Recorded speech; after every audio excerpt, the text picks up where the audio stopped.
Muy buenas noches tengan todas y todos ustedes. Bienvenidos a esta segunda sesión de las charlas sobre fronteras del derecho administrativo. Y el día de hoy tendremos una sesión en lo personal, eh, creo que será muy valiosa para nuestras reflexiones, con el doctor David Arellano.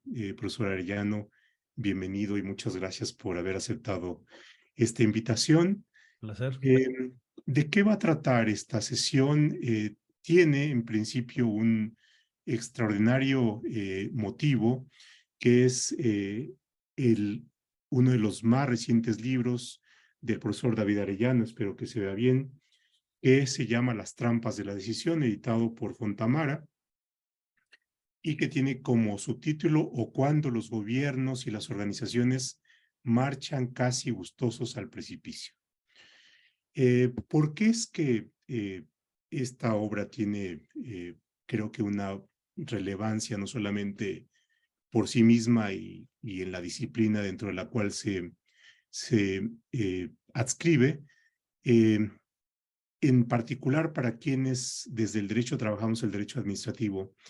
Creo que una de las limitaciones que tenemos los administrativistas o el derecho administrativo en general es que vemos poco a otras áreas del conocimiento.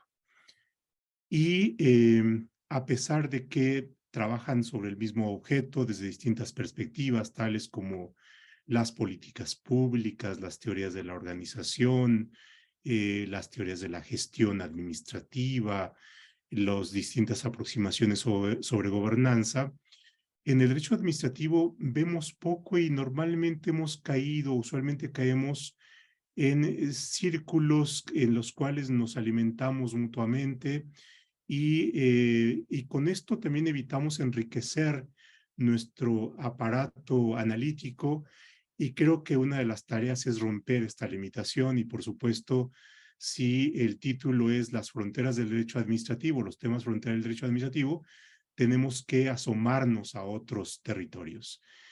Y creo que el libro del profesor Arellano es un extraordinario motivo para hacerlo. Así es que, profesor Arellano, bienvenido. Y por supuesto, como corresponde en esto, no solamente darte la bienvenida, sino corresponde hacerte la invitación para que nos expongas aquellos aspectos centrales respecto de los cuales trata tu libro. Por lo que tú expresas en las primeras páginas, es un texto que se llevó su tiempo y por supuesto eso se aprecia en la reflexión, en las fuentes de información, en los temas que trata. Y creo que también tiene un proceso de maduración que cae en un momento que a mí me parece central, que reflexionemos de cuáles son los problemas y los errores en los cuales caen o en los cuales caen las organizaciones públicas. Profesor Arellano, bienvenido y muchas gracias. Al Antes de contrario. eso, unos pequeños datos biográficos tuyos. El profesor Arellano es licenciado en Administración de Empresas por la Universidad Tecnológica de México, es maestro en Administración Pública por el CIDE y realizó el doctorado en Administración Pública por la Universidad de Colorado en Denver, en los Estados Unidos. Y pues por supuesto es un gusto tenerlo acá, pero también que en todo este tiempo hemos compartido relaciones de vecindad en la División de Administración Pública, y el profesor Arellano es un respetado, apreciado y prestigioso profesor de nuestra división. Muchas gracias. Y por supuesto un gran gusto que estés aquí con nosotros. Contrario, profe, muchísimas gracias por la invitación y me da mucho gusto estar con ustedes el día de hoy. Voy a compartir esta presentación. La idea sería no utilizar mucho más de 25 minutos en platicarles. Básicamente, digamos, los elementos del libro que les quiero compartir el día de hoy y que comprendiendo el tema central, digamos, la frontera del derecho administrativo, platicaba con el profe Chopa de que pese a que yo no soy abogado, ojalá que algunos de los conceptos que aquí platicamos pues les parezcan interesantes. Pues miren, básicamente les confieso de partida que este libro nació de una intuición que comencé a gestar, yo creo que hace unos 10 o 12 años, algo así, y que fue una intuición que, les soy sincero, sigo pensando que todavía puede estar al nivel de una intuición. No estoy seguro de que este concepto de las trampas de la decisión acabe siendo algo que se sostenga en el tiempo, pero créanme que fue un proceso largo de ir documentando y analizando una paradoja, ¿no? La paradoja que trata este libro es que básicamente las personas, los grupos, las organizaciones e incluso los gobiernos pueden crear un ambiente donde se toman decisiones que con base en lógicas racionales, procesos normativos, procesos legales, justificaciones técnicas, sin embargo, hacen una cosa sustantivamente, que es negar la posibilidad de analizar que se están cometiendo errores. Esa es básicamente la idea del centro del libro, ¿no? En otras palabras, suceden en muy diversas situaciones. Repito, no solamente individuos, sino en grupos y en organizaciones e incluso en gobiernos, que se construye una dinámica paradójica donde las personas y esos grupos comienzan a negar que se estén cometiendo errores. ¿Y por qué es importante analizar esto? Por una cuestión que es central, digamos, en el debate que quisiera yo platicarles el día de hoy.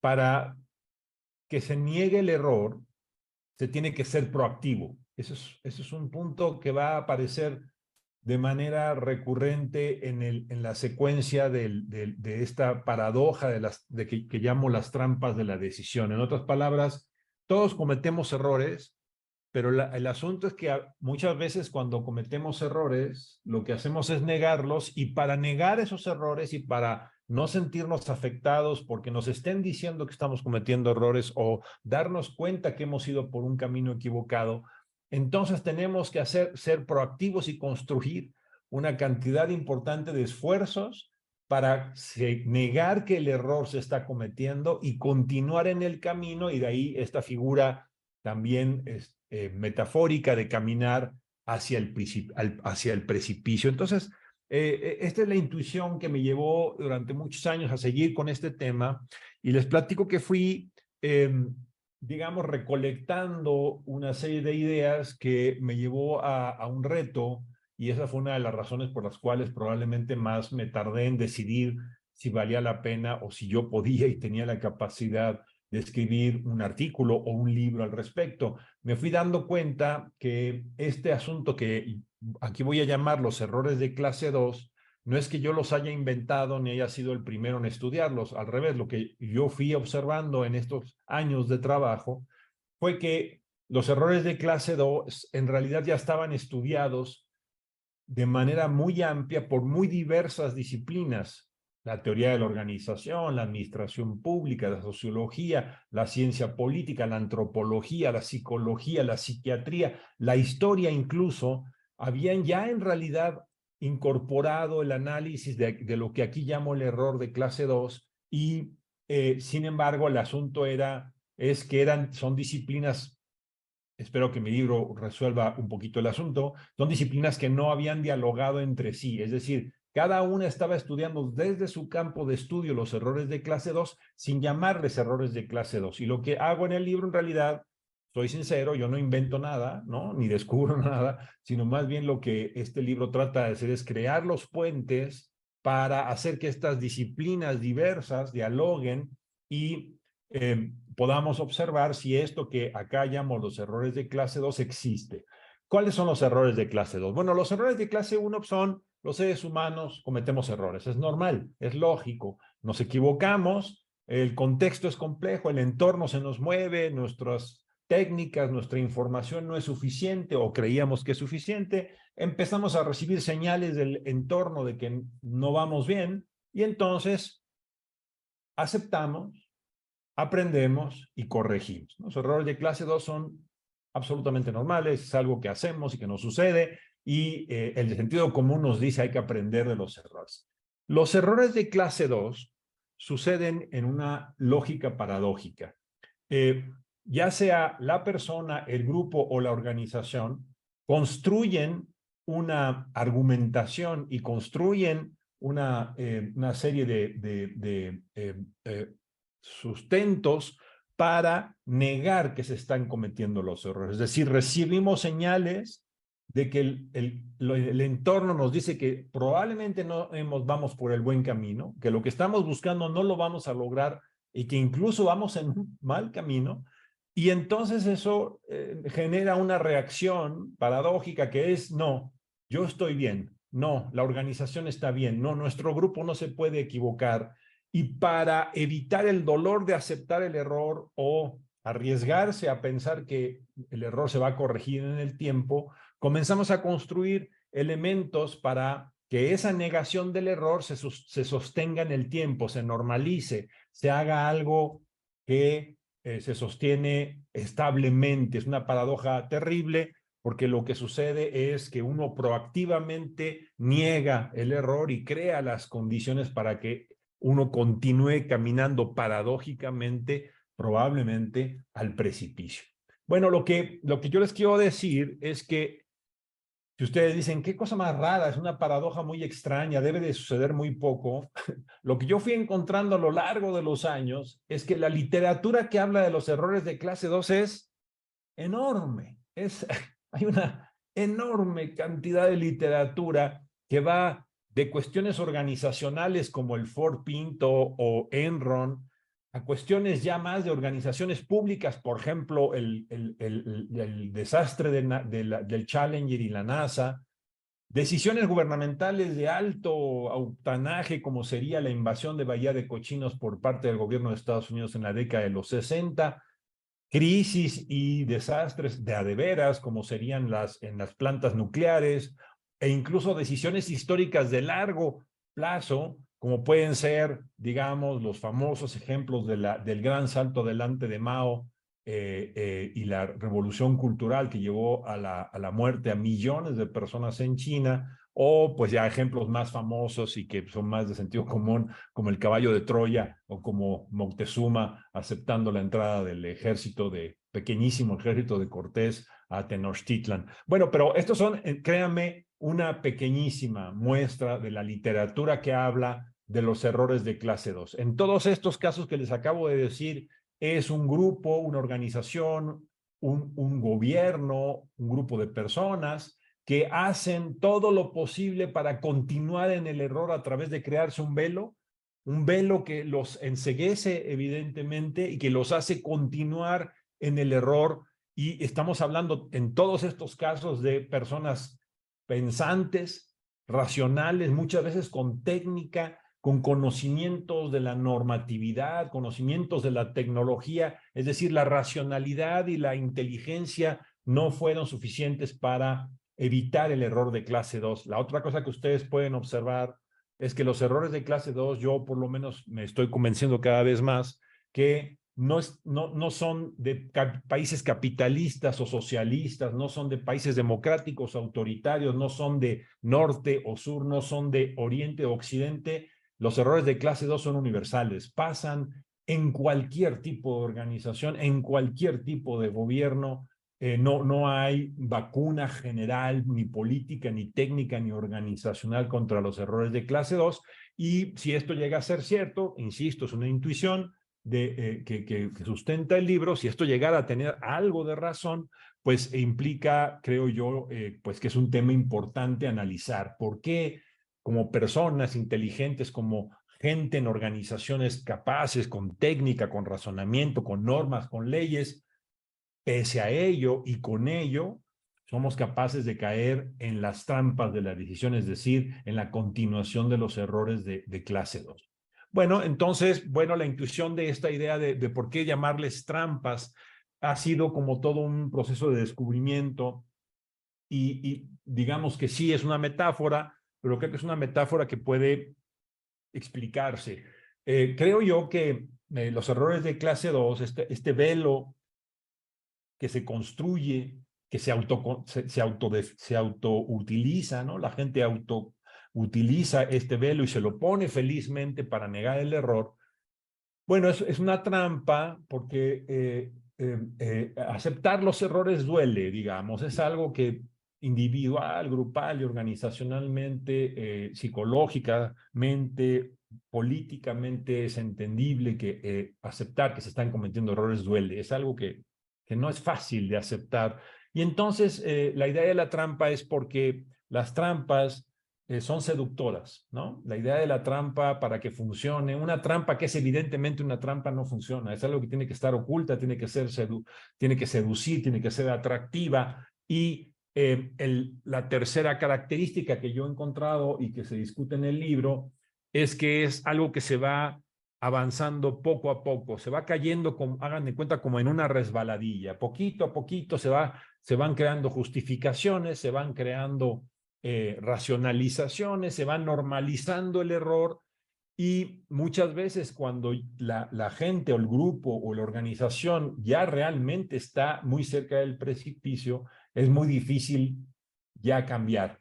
Es lo que los economistas llaman los costos hundidos, ¿no? Ya es tan costoso, ya está uno en la parte tan abajo de la resbaladilla que intentar resolver el asunto ya es muy costoso y entonces se prefiere continuar en el mismo camino porque ya no parece ser una buena alternativa incluso aceptar el error, ¿no? Las trampas son elementos muy humanos. En el libro se discute incluso que no se puede clasificar solamente como un acto irracional, porque en realidad la racionalidad juega mucho en la persistencia del error, en la persistencia de la negación del error. Se tiene que ser incluso inteligente y muy hábil para crear las condiciones para continuar en el error. Y lo que les decía, bueno, pues es un fenómeno que al menos yo no observo que sea imposible, ni mucho menos. Hay ejemplos en democracias, hay ejemplos en organizaciones muy técnicas, hay ejemplos en organizaciones del norte, en organizaciones del sur. En fin, no es algo que sea exclusivo de un cierto tipo de régimen político, de un cierto tipo de tecnología o de organización. Bueno, entonces, digamos, si son las ideas generales, probablemente para que ustedes tengan una más clara percepción, me gustaría platicar de uno. En el libro se hablan de 7 trampas. No crean que tiene nada que ver con un asunto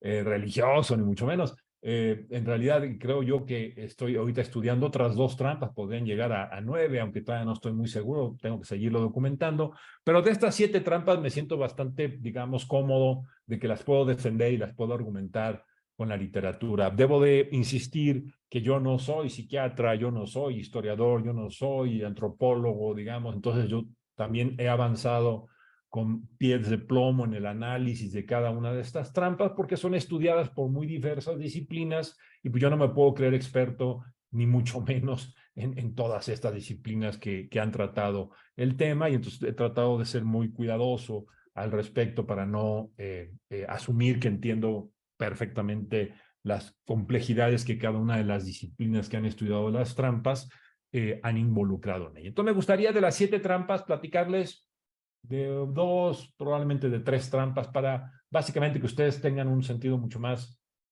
vivencial, digamos, de qué estoy hablando en esto de las trampas. Entonces, comenzaría, pues, aquí están las 7 trampas.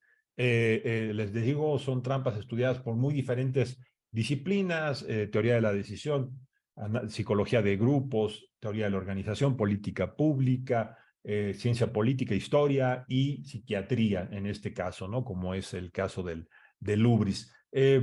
Permítame entonces, digamos, de estas 7 trampas, platicarles de unas 2, si nos alcanza el tiempo de 3, para que ustedes tengan un poco más de idea y incluso a ver si se les antoja leer el libro y además pues, tengamos también más información para poder platicar en un ratito más, ¿no? Bueno, la trampa 1 es una trampa que se puede traducir en español como el pensamiento de grupo. No es una traducción muy buena, pero bueno, en inglés se le conoce como el groupthink.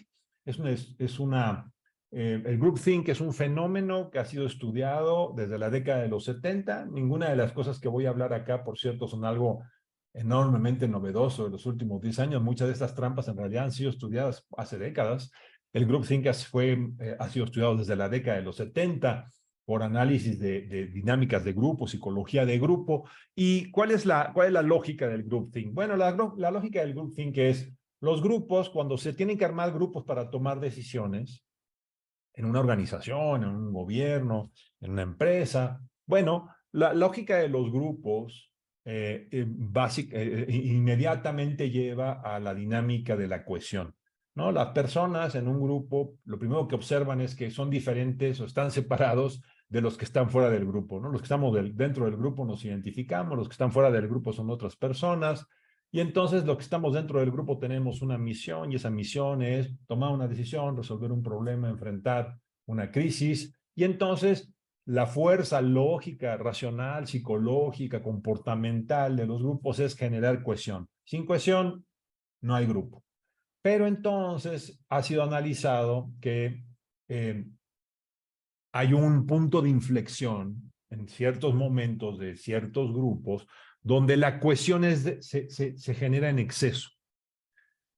Cuando hay mucha cohesión, comienzan a suceder una serie de fenómenos muy interesantes, ¿no? Por ejemplo, el grupo que genera mucha cohesión comienza a observar o puede comenzar a observar que las críticas hacia sus decisiones o sus formas de tomar la decisión comienzan a ser mal vistas. Incluso comienza a suceder, se ha observado empíricamente, que algunas personas dentro del grupo se autonombran los guardianes mentales del grupo, ¿no? Entonces, cuando alguien levanta la mano, yo no conozco a nadie que no se identifique con el groupthink alguna vez en su vida. Alguien levanta la mano y comienza a decir, oigan, como que a lo mejor las decisiones que estamos tomando no son muy buenas, como que nos estamos equivocando. Es más, el líder o la líder del grupo a lo mejor se está equivocando. No falta en algunos momentos, yo creo que todos lo hemos vivido, que alguien llega y dice, oye, cuidado, ¿no? Estás dudando de nuestra inteligencia, estás dudando de la inteligencia del líder o de la líder. Oye, no deberías de ser tan crítico, deberías de tener más confianza, somos un buen grupo, somos inteligentes, somos hábiles, estamos aquí por alguna razón. Y entonces comienza una presión por la unanimidad y una presión para contra los disidentes o contra las personas que tienen visiones críticas. Se genera un fenómeno en muchos, la lógica del pensamiento de grupo, muchas veces lo que sucede, comienza a cerrarse la opción, ya no hay más alternativa, esta es la única alternativa, es la correcta alternativa y se trata de que nadie se salga del consenso, porque si te sales del consenso, estás insultando al grupo o no estás siendo solidaria o solidario o no estás teniéndonos confianza y estás rompiendo el buen ambiente del grupo. ¿Qué sucede entonces cuando el groupthink se apropia, el pensamiento de grupo se apropia como dinámica de una decisión? Bueno, es muy probable que se genere el error de clase 2. Es decir, los errores se niegan, la información disonante se oculta, las alternativas no se buscan y el grupo se autocierra. Y aquí es donde ustedes ven la lógica de la trampa, ¿no? Se autocierra, se crea un velo, el grupo comienza a decir, estamos bien, no pasa nada, digamos, y lo que estamos haciendo es correcto, y al negar alternativas y al negar voces críticas, al negar nueva información, se cierra el grupo a la posibilidad, en algún sentido, de observar el error. Hay varios estudios empíricos al respecto, en decisiones de diferente tipo, en diferentes gobiernos, en diferentes grupos. Es muy interesante, digamos, la literatura empírica de cómo se ha estudiado el pensamiento de grupo. Y casi siempre en los ejemplos del libro estoy platicando porque yo creo que me encuentro que casi todos hemos vivido alguna vez algún tipo de groupthink en nuestra vida, ¿no? Un grupo que se genera mucha cohesión, que se autocierra, que se autovela, ¿no? Y que no busca ya más información, no busca censura la disidencia, incluso presiona a las personas que son disidentes para que ya no sean disruptivas, y el asunto de la trampa entonces está en que se niega la posibilidad de corregir el error. Por eso es el error de clase 2. Si ustedes se fijan, decíamos en el principio, no es un acto irracional en el sentido estricto de la palabra, en abstracto, digamos, porque no es que estas personas o nosotros cuando caemos en el group think o en el pensamiento de grupo, dejemos de ser inteligentes o dejemos de ser pensantes, seguimos siendo pensantes inteligentes, pero entramos en una dinámica de interrelación con las otras personas cuya consecuencia es el error de clase 2. Bueno, una de las cosas más interesantes y difíciles y preocupantes que he encontrado en el estudio de las trampas de la decisión es que no hay solución de racionalidad directa contra las trampas. A ver, el ejemplo sería el siguiente. Si ustedes se dan cuenta que alguien está en groupthink, en un pensamiento de grupo, y van y le dicen, oye, yo veo que ustedes están tomando malas decisiones, ¿no? Probablemente no están buscando opciones, no están buscando alternativas. Existe la probabilidad de que la reacción sea cerrar más el grupo y caer en una dinámica de fortalecer el pensamiento de grupo, justamente porque utilizando la racionalidad, diciendo sean racionales, sean pensantes, están cayendo en errores, el groupthink entonces se puede fortalecer y reproducir. Entonces, digamos, en el libro hablo en diferentes momentos, en cada capítulo de, pues, algo así como los antídotos, ¿no? ¿Qué podemos hacer cuando enfrentamos una trampa de la decisión? Bueno, también se ha estudiado y se ha analizado y en algunos casos se han hecho incluso estudios empíricos y experimentos para darles un ejemplo de que lógicas de racionalidad no directa pueden funcionar. El abogado del diablo, ¿no? Que acá en un grupo de abogados puede sonar muy curioso, pero bueno, ustedes conocen bien esta frase de sentido común del abogado del diablo. Un grupo que se sabe que puede caer en groupthink, todo grupo puede caer en groupthink, bueno, entonces un grupo que va a tomar decisiones importantes puede decidir ex ante una dinámica de abogado del diablo, es decir, nombra a alguien, le dice, miren, esta persona se va a encargar de romper el consenso. Esa es su labor, esa es su tarea, buscar otras alternativas, criticar las alternativas, definir nuevas opciones y el grupo tiene que tomarlas de buena lid, porque no es un traidor o traidora, no es alguien, no es un disidente de mala fe. Le estamos dando ese papel y es una lógica indirecta para forzarnos a no autocegarnos y crear una resbaladilla donde el groupthink nos acabe dominando todo el tiempo. Algunas otras opciones son, por ejemplo, gobernanza explícita de la decisión. ¿Quiénes toman la decisión? ¿Cómo toman la decisión? Ahí le falta un acento a decisión. Definir, por ejemplo, que el líder o la líder no sesgue el estudio.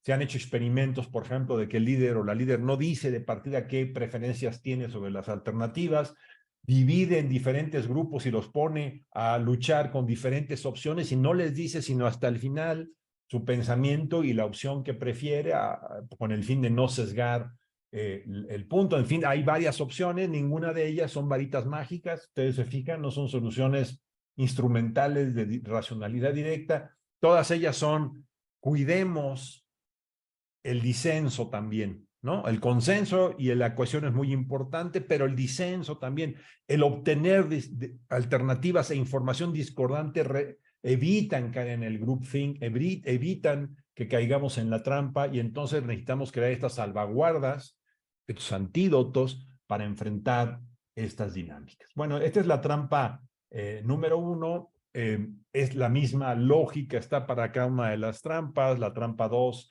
es muy organizacional, el sense making o el sentido organizacional, las trampas de las paradojas de política pública, policy, las trampas de muy organizacional también de los accidentes normales que ha sido estudiado en desastres, en aviones, en desastres naturales, en plantas nucleares. Y este puede ser una que a ustedes les interese también, digamos, la trampa del Estado campeón, ¿no? Esta visión antropológica, política que ha estudiado que los gobiernos se obligan y necesitan para generar orden, construir una lógica de administrabilidad. Todo es administrable, las poblaciones, la salud, la vivienda, la pobreza, la seguridad social, todo es administrable. ¿Y qué significa administrable?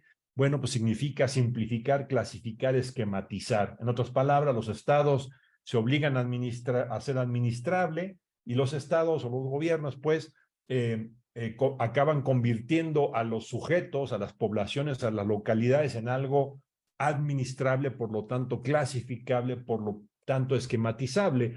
Y entonces se habla de una lógica de hipermodernismo, es decir, el gobierno o los gobiernos comienzan a pensar y a sentir, y por eso se llama pensamiento o estado campeón, comienzan a pensar o sentir que en realidad tienen los instrumentos para resolver cualquier problema social a través de políticas, a través de presupuestos, a través de organizaciones, y cuando, dice algunos autores, las alternativas se cierran, la sociedad civil es débil y la oposición o las alternativas son débiles también, entonces se cae en una trampa de soberbia, de acción gubernamental, que implica que todo está bajo control y que todo es solucionable, aunque se estén creando grandes disrupciones en fenómenos muy complejos como poblaciones, como la salud de diferentes grupos, la discriminación contra ciertos grupos, en problemas muy complejos, esta soberbia, entonces se cierra, digamos, y entonces en México ya le hemos escuchado la frase, no hay ciencia en gobernar, ¿no? Los instrumentos son sencillos, es un asunto de voluntad, todo lo podemos hacer si realmente tenemos voluntad, y entonces esta soberbia es una trampa muy común en muchos gobiernos, en muchas sociedades en la historia, y algunos autores de esta lógica dicen, bueno, pues nuevamente, no hay una solución directa porque los gobiernos tienen que tener políticas públicas, deben de esforzarse a resolver los problemas públicos, tratan y su legitimidad está en resolver esos problemas, pero probablemente tengamos que incorporar elementos que no son fáciles, como el hecho de que muchas soluciones no vienen de abajo, de arriba para abajo, sino que hay que aceptar que muchas soluciones es una batalla también de abajo para arriba, donde hay lógicas de pluralidad y lógicas de disenso muy fuertes, que pueden, curiosamente, mejorar las políticas gubernamentales, no empeorarlas, ¿no? Es decir, la falta de conflicto no necesariamente es algo bueno para las políticas públicas o para las acciones gubernamentales, y hay que respetar las lógicas locales, las lógicas operativas de la gente que vive allá abajo los problemas públicos, donde los burócratas de allá arriba no necesariamente sabemos exactamente cómo se resuelven los problemas muy complejos que se están viviendo abajo, ¿no? Entonces, esto es una trampa muy estudiada en antropología, en ciencia política, también en historia. Y por último, pues ya para darles una idea de una de las trampas, esta que a mí me ha gustado mucho estudiarla, que es realmente una muy interesante y muy difícil de analizar, que es una estudiada por la psiquiatría, y que es el estudio de un síndrome o un desorden de personalidad que se llama el hubris o el ibris, depende de cómo lo quieran ustedes decir. Parece que en español es más correcto ibris, pero bueno, también se usa algunas veces hubris. Y la idea es un desorden de personalidad que le sucede a gente con poder. Ojo, claro, digamos, cuando hablamos de poder, pensamos inmediatamente en gobernantes y pensamos en directivos de organizaciones, pero en México tenemos una frase muy bonita, ¿no? Que es cuando alguien se sube a su ladrillo y se marea, ¿no? Es decir, uno puede subirse a un puesto muy pequeñito de poder y caer en híbrido, ¿no? Que es una arrogancia, un exceso de orgullo que, alimentado por diferentes circunstancias que la psiquiatría ha estudiado, lleva a una visión, digamos, que nuevamente se niegan la importancia de las otras voces, se niega la importancia de la pluralidad, se aplastan las opciones que no vengan del propio persona que tiene este hubris y que tiene el poder.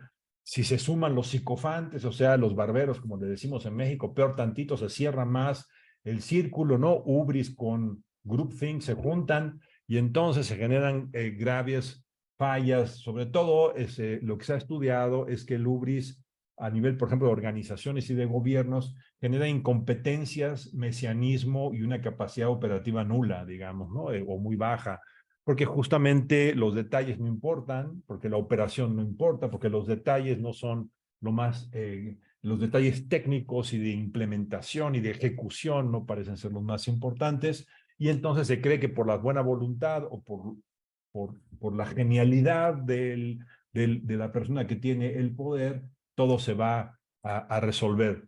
Los antídotos son mucho más difíciles.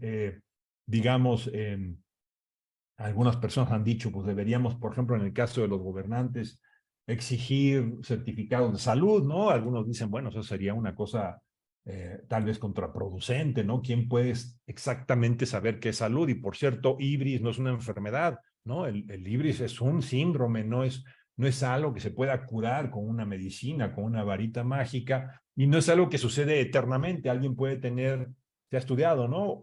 IBRIS durante algún periodo de su mandato en una organización, en un gobierno, y no estar todo el tiempo en situación de IBRIS, ¿no? Claro, el ejemplo de Trump, por ejemplo, se ha utilizado mucho para decir, bueno, eso es una persona enferma, o por lo menos en ese sentido más psiquiátrico, un desorden de personalidad ya permanente, pero no es el caso, digamos. Estos estudios hay un estudio muy interesante sobre Thatcher, sobre Churchill, sobre Kennedy, sobre Clinton y diversos gobernantes, y han analizado que tienen periodos de ubris. O sea, la cosa no es tan simple como para decir, hay una persona enferma y por lo tanto no debería ser gobernante.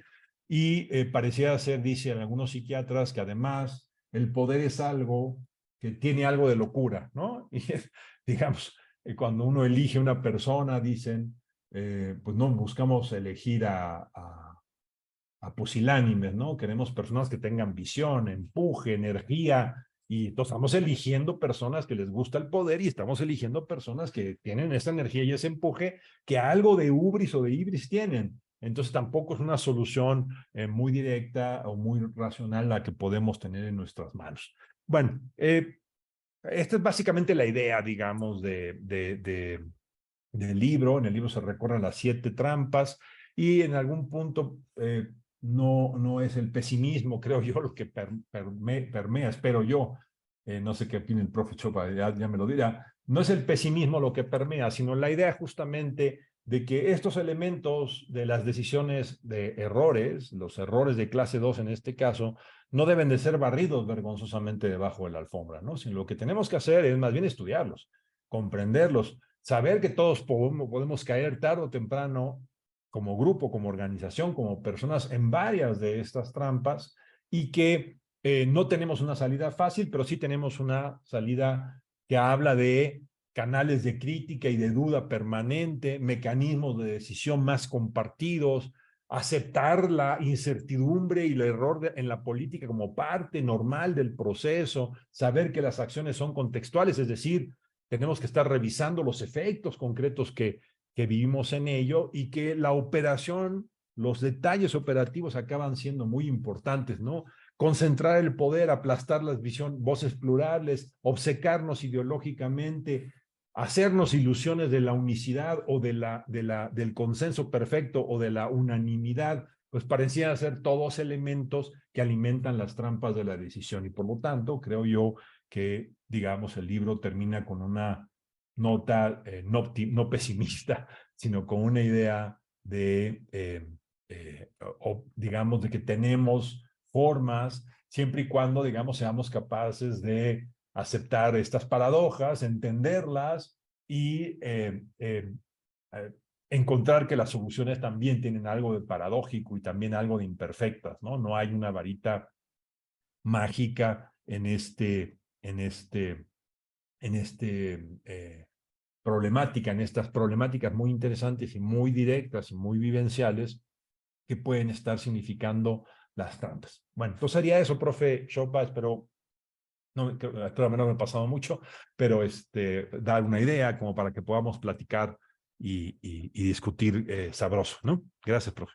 Oh, muchas gracias, profe. Yo creo que es una extraordinaria información que nos permite conocer cuáles son los aspectos centrales del libro. Yo creo que son una muy buena invitación para que quienes estamos aquí lo leamos o terminemos de leerlo, como es mi caso. He comenzado a leerlo o no lo termino, y la verdad que me da un panorama muy, muy completa tu exploración. En la medida que ibas desarrollando los puntos, me acordé de una película muy, muy vieja de hace varias décadas que me trajo a la memoria tu libro y tu exposición, y tiene que ver con la historia de la isla de Pascua. Entonces era una recreación de las poblaciones originarias. ¿Y por qué es que hicieron las grandes cabezas que son famosas en la isla? Y la explicación de la película es que querían colocar estos colosos en las costas de la isla porque de acuerdo a su propia cosmovisión y a sus creencias, alguien, un Quetzalcóatl de la isla de Pascua iba a pasar cerca y los iba a salvar, los iba a rescatar de la isla porque tenían ya una buena cantidad de problemas. Y por lo tanto necesitaban colocar esas cabezas para que fuesen vistas desde el mar y de esta manera su Salvador los localizara y pudiera cumplir con su misión. Pero esa tarea salvadora, colocar las cabezas, implicaba una paradoja, la paradoja a la que tú refieres. Y la paradoja consistía en que el yacimiento de piedra donde trasladaban las grandes piedras o ya las cabezas esculpidas, tenían que ser trasladadas del centro de la isla hacia la costa y para trasladarlas tenían que sacrificar las palmas para poder rotar las grandes masas de piedra, pero en la medida en que iban colocando más cabezas, iban acabando con sus palmas y por tanto iban causando una deforestación, ¿no? Y entonces es una idea bien interesante porque es la salvación, la creencia firme de que esa va a ser la ruta de la salvación, pero buscando la salvación a la vez era un acto suicida, ¿no? Y sucede esto en parte de los ejemplos que nos has expuesto. Ahora, planteo eso porque creo que, y esa es mi lectura desde el derecho, hay una serie de componentes que son relevantes acá. Es decir, por una parte, cuál es la finalidad que se busca y por lo tanto, cómo se va dando la responsabilidad para lograr esa finalidad que se busca, ¿no? Siempre existe la posibilidad de que nos equivoquemos, existen las posibilidades de los errores, de la falibilidad humana. Y una de las cosas que no nos representamos usualmente es cómo podemos empeorar las cosas, ¿no? Porque buscamos cómo mejorar, cómo transformar el mundo, cómo conseguir bienestar y demás, pero la falibilidad nos coloca en una cuestión de que podemos empeorar las cosas. Y analíticamente me parece que igual y aquí viene un poco Weber en esta cuestión de la ética de la responsabilidad, tenemos que hacernos responsables de cuáles son las consecuencias de los actos, ¿no? Y por supuesto, la posibilidad de fallar y la posibilidad de empeorar las cosas está presente. Y yo creo que es una de las cuestiones analíticas que tenemos que recuperar en las metodologías, ¿no?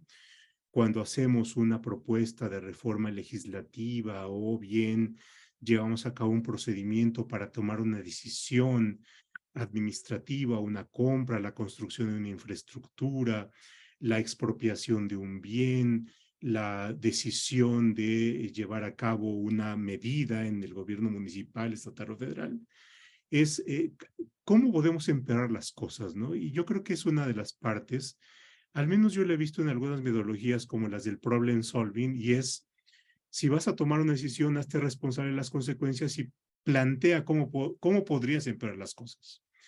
Y por lo menos esa puede ser una de las cuestiones ahí analíticas que me parece importante. A ver, otra de las cuestiones es si los procedimientos de decisión y los procedimientos normados por el derecho podrían establecer alguna serie de elementos relevantes en el proceso de toma de decisiones y también en el control de las tomas de decisiones, ¿no? Por ejemplo, en las decisiones regulatorias tenemos un procedimiento de mejora regulatoria que establece por una parte que debe agotarse una determinada serie de fases en donde tiene que plantearse un análisis costo-beneficio, tiene que abrirse a consulta pública, la consulta pública tiene que ser abierta con ciertas garantías de participación, lo cual permite pluralidad y por lo tanto permite tener información de la diversidad de puntos de vista involucrados y la posibilidad y la diversidad de intereses que pueden ser afectados y eso tiende a abrir la información, el proceso de decisiones y esto puede ser un elemento importante, ¿no? En la idea de decidir con evidencia y decidir con evidencia implica recurrir al conocimiento experto, lo cual Si traemos aquí un poco la analogía de la decisión 1 o las decisiones de tipo 2 que plantea Kahneman, ¿no? De decisiones que pueden ser dadas a partir de solamente la pura percepción y la intuición, o bien decisiones que tienen que ser más reflexivas, el derecho buscaría decisiones más reflexivas, ¿no? El derecho pondría en práctica el sistema tipo 2 para tomar decisiones, ¿no?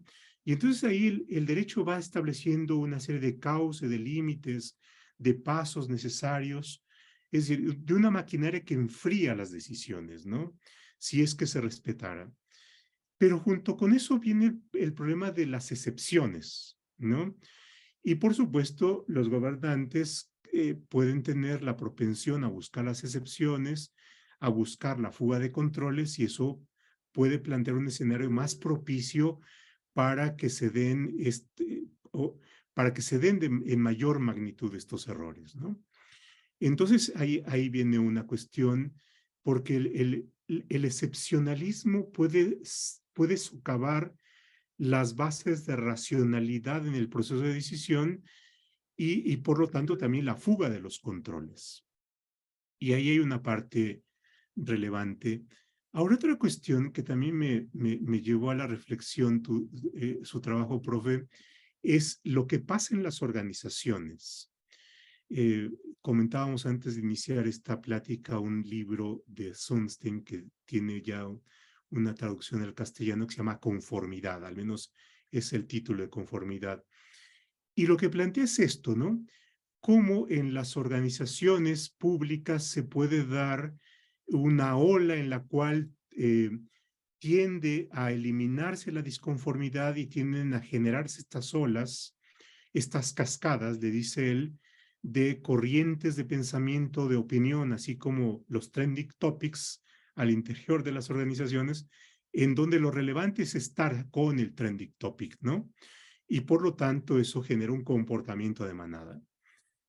Y por supuesto, eso evita la presencia del disenso, la elude, la ahuyenta o la reprime, dependiendo, por supuesto, de los distintos escenarios que sucedan en las organizaciones. Y lo que dice, podemos tener una buena cantidad de evidencia en la que cuando las organizaciones posibilitan la pluralidad, cuando posibilitan el disenso, cuando posibilitan prácticas como el agua del diablo, pueden tender a tener menores problemas de errores en la decisión, ¿no? Y bueno, por supuesto, de qué manera en las organizaciones pueden establecer esos espacios de disenso. Y bueno, es menor cuando hay escenarios de captura de las organizaciones o de patronazgo que usted ha estudiado también con detenimiento, a lo mejor pueden plantearse de menor manera cuando se abre la posibilidad de consultas o bien hay una mayor presencia del servicio profesional de carrera y por lo tanto hay una capa de funcionariado que es más estable, que tiene mayores garantías, que puede aportar elementos técnicos a la decisión, en fin, y entonces nos metemos a la relevancia, por ejemplo, de los servicios profesionales de carrera o de los procesos de consulta o de los procesos en donde hay ciertos ámbitos de autonomía no sujetos a una instrucción o no sujetos a la disciplina. Y bueno, pues van siendo esta parte de algunos elementos que podrían también ser relevantes. Y bueno, en el derecho romano, cuando vemos estas cosas y por supuesto los abogados en una buena cantidad pasamos por esas clases de derecho romano, estaba el momento en el cual el emperador o el César entraba a Roma con su caravana y su ejército vencedor, y entonces en el carruaje en el que se subía había alguien a su lado que le iba diciendo, eres mortal, eres un ser humano y eres mortal, ¿no? Y es lo que en latín se expresa como el memento mori, ¿no? el momento en el cual se le recuerda a un ser humano que es mortal y que bueno, a lo mejor está en la plenitud del poder, como diría un político agregando un adjetivo, pero finalmente es un ser mortal con limitaciones y con falibilidades, ¿no? Y entonces en estas cosas, por supuesto, yo, la verdad es que en el derecho no nos metemos a analizar los errores, ¿no? O las consecuencias de las decisiones. Somos más encerrados en lo formal y me parece que tu trabajo nos lleva a asomarnos, y no solamente asomarnos, sino a cruzar la puerta y leer e instruirnos e informarnos de esta literatura que la verdad me parece que es algo que tendríamos que incorporar a nuestros propios aparatos analíticos porque por una parte les dan realidad y por otra parte yo creo que nos permiten también repensar nuestras propias construcciones. Así es que en esto, pues la verdad, yo te aprecio y te agradezco enormemente tu presentación y por supuesto me has generado una serie de inquietudes a la vez, al igual que quienes están acá y como tú podrás ver en el chat hay una buena cantidad de comentarios. Yo aquí veo 42 comentarios. Y bueno, pues en estos últimos minutos de la presentación, si quieres comentar alguna de las cuestiones que por ahí se nos han presentado en el chat, adelante, en fin, digamos con la idea de recoger estos elementos para tus propias reflexiones. Gracias, profe. Muy padre porque, digamos, hay una especie como de necesidad de humildad disciplinaria, ¿no?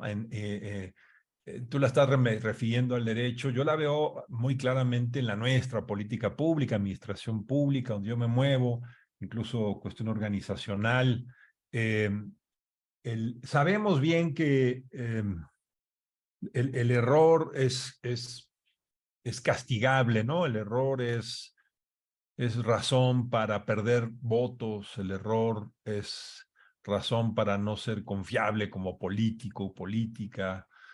Y entonces ese es un dilema bien fuerte. Y luego en la disciplina nuestras también, digamos, el error es irracionalidad y por lo tanto es una patología y es algo que tenemos que curar, ¿no? Y entonces, como dice Ana, ¿no? La naturaleza humana la negamos, ¿no? La naturaleza humana de estos seres humanos que de manera muy racional somos capaces de utilizar nuestros propios instrumentos para sostener nuestro ego, como dice Ana, como para sostener nuestro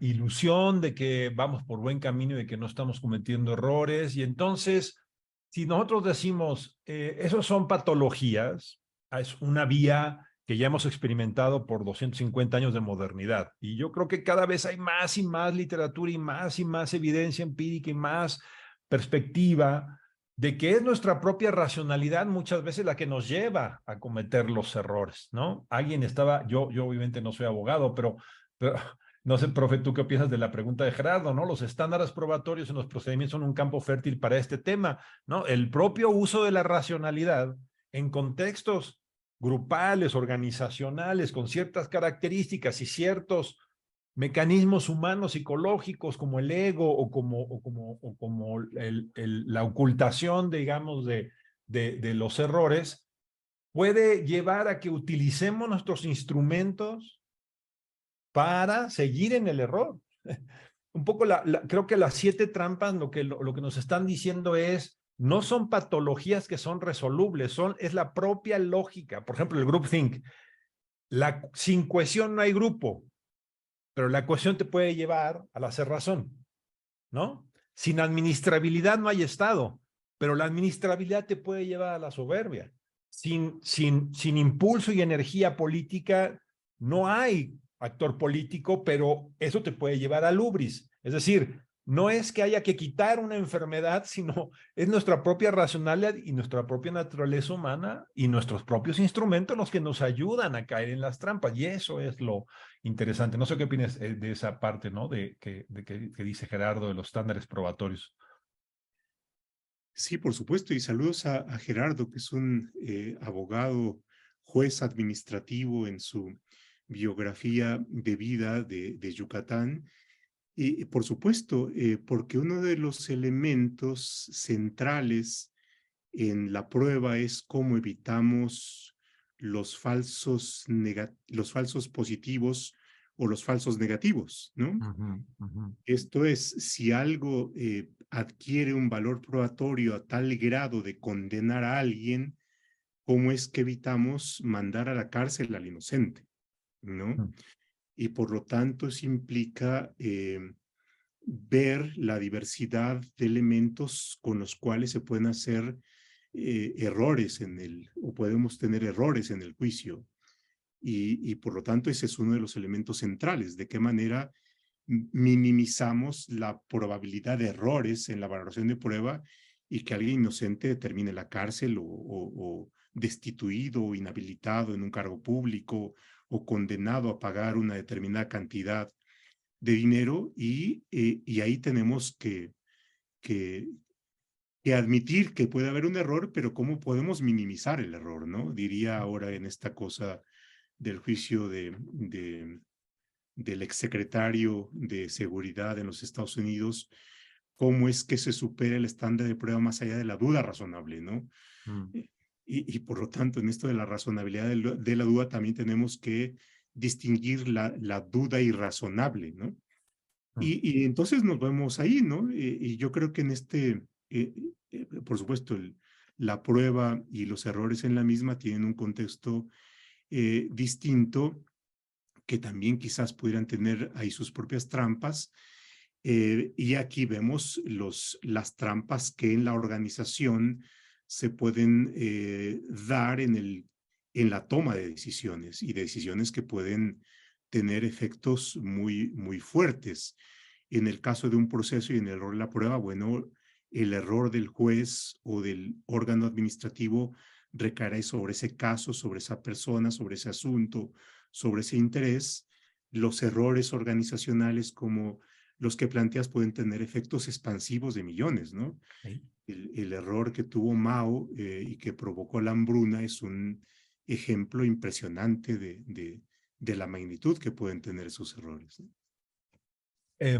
El punto que, no que me gusta insistir, digamos, mucho es este asunto de la interrelación, ¿no? Es decir, seres humanos y su naturaleza, ¿no? Como Ana nos decía, el asunto del ego, pero luego tenemos que ponerle play a las relaciones, ¿no? Es decir, luego las personas se relacionan. Aquí mi querido colega y amigo que trabajó conmigo en el CIDE, Jesús Fidel Hernández, plantea un punto que a mí me interesa, que en el libro no se habla mucho, porque digamos las teorías de Kahneman, Tversky, estas teorías más de los sesgos individuales, ¿no? Y de los sistemas de pensamiento 1 y 2, en fin, son muy interesantes y hablan de estos sesgos, pero luego hay que ponerles play. A eso me refiero, hay que verlos en las personas interrelacionándose. Y entonces ahí estos sesgos y estas limitaciones de racionalidad o de cognición se construyen de una manera distinta, ¿no? Porque el groupthink es nuevamente un muy buen ejemplo de cómo la necesidad humana, en todo caso individual, del ego o del aprecio o de la pertenencia al grupo, sin embargo, construye dinámicas nuevas que van más allá, creo yo, de los asuntos de los sesgos individuales, ¿no? Que habla la teoría cognitiva y que más bien lo que implican son cómo nos autorrelacionamos para generar un velo colectivo, ¿no? Un poco lo que tú decías de Sonstein, hablando de las masas de las comunidades, ¿no? Que se autociegan. Y lo interesante es en comprender esos mecanismos específicos que nos llevan en las lógicas de grupo, de organización o de gobierno a utilizar nuestras propias técnicas, nuestras propias racionalidades y nuestros propios instrumentos técnicos del derecho y de la administración y de la política pública para caer en una resbaladilla del error. O sea, el hecho de ser muy técnicos, el hecho de ser muy puros técnica o proceduralmente o no es salvaguarda, sino puede formar parte de la ecuación de, las trampas de la decisión. Y entonces eso es lo que a mí me llamó más la atención para atreverme a publicar el libro, digamos, pensando todavía que el asunto puede ser bastante más complicado de lo que yo lo estoy viendo. El estudio de estas paradojas me parece que es algo importante, digo, interesante, que puede ser útil, ¿no? José Jesús Antonio, ¿no? De entrada veo una relación muy interesante entre estas trampas y la escenificación de la democracia a través de las mayorías. Claro, digamos, las dinámicas a las que yo hablo en el libro son más políticas y grupales, organizacionales, pero yo creo que hay una buena literatura del estudio de las masas y del estudio de los colectivos muy amplios, donde, digamos, la confianza que se puede tener sobre la virtud del parlamentarismo o la discusión muy amplia de las alternativas requiere de bastante más técnica en la que bastante más pensamiento, bastante más esfuerzo de lo que le hemos dado, digamos. En automático, las mayorías no necesariamente son más racionales. En automático, el ser más inclusivo en la decisión no es más racional. En automático, ninguna de esas cuestiones lo son.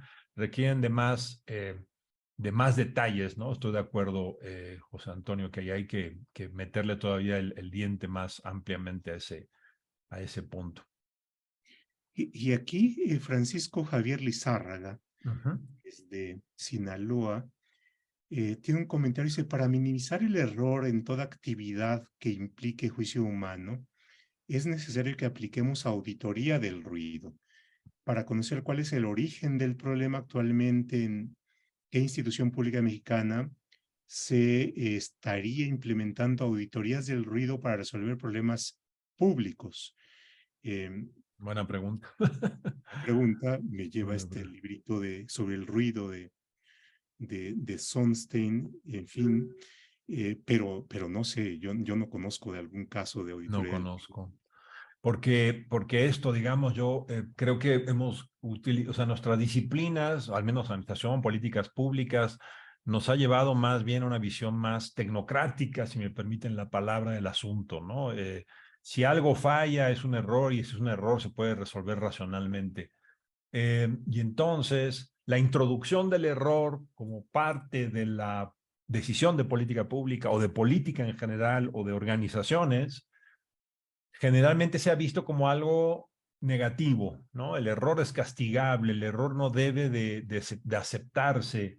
Y entonces la introducción de elementos como, a ver, el ruido, cómo se introduce el ruido en nuestras decisiones. El profe Chopa comenzó con una cosa que, por ejemplo, en medicina está muy aceptado, ¿no?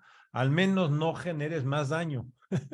O sea, es tanta la complejidad del asunto que tú estás viendo en la medicina o en la política, en la ciencia política, en la gubernamental, que el primer error que puedas cometer es pensar que es muy sencillo y que tienes los instrumentos y que tu técnica te va a alcanzar para que de manera lineal y racional tú resuelvas el problema. Cuando tú introduces el error, entonces puedes introducir variables como el ego o el ruido o simplemente el hecho de que no te estás haciendo cargo de las consecuencias de mediano y largo plazo de lo que estás decidiendo.